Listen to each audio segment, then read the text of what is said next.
Ito na ata ang tamang panahon para gumanti sa nakakatanda kong kapatid. 2 taon na din ang nakalipas noong in-expose niya na isa daw akong kalbo. At dahil hindi na siya nagko-content, naisipan kong magpanggap na si Ate Hailey. At ito ang mga nangyari. Dito guys, early game pa lang pero nangangati na agad betlog ko. Paano ba naman yung mga kakampi ko, puro mga siraulo? Nagpakamatay ba naman sila agad kay Harley? At talagang ayaw silang pakawalan. Pati ba naman kasi sa Torres sinusugod sila? Kaya naman dito nainis na ako sa betlog ni Harley. Akala niya siguro papayag akong binubugbog mga kakampi ko. Dito nagulat ako sa Harley. Simula kasi nung napatay ko siya, parang ako na lagi gusto niyang pagtripan. Talagang ayaw niya ako tigilan kahit saan ako pumunta, nandun siya.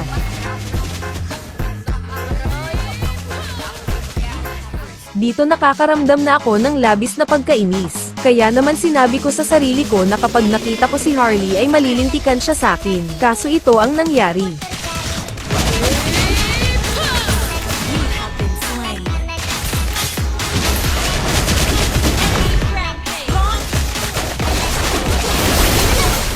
Dito ko sobrang na-appreciate si Ate Hailey. Ngayon ko lang nalaman na sobrang hirap pala ng ginagawa niya. Kasi kapag mga ganitong sitwasyon nakakomeback niya pa. Tapos ako, tingnan nyo, wala akong magawa. Pero hindi pa din ako titigil na gayahin si Ate Hailey. Kaya naman dito ay ginamit ko na yung isa sa pinakapaborito niyang gamitin.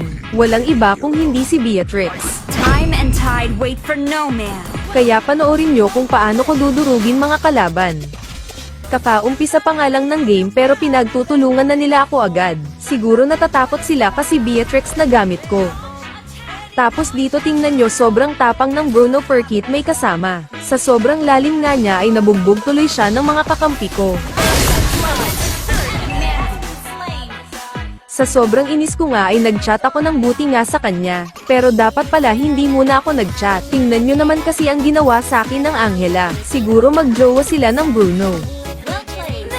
Simula nga nung nagchat ako ay ayaw na ako tantanan ng Angela. Galit na galit nga silang dalawa sa akin. Itigil na natin ang panggagaya kay Ate Hailey. Ginawa ko talaga tong video na ito para ipaalala sa kanya yung mga content niya at makongrats siya dahil magiging tito na ako.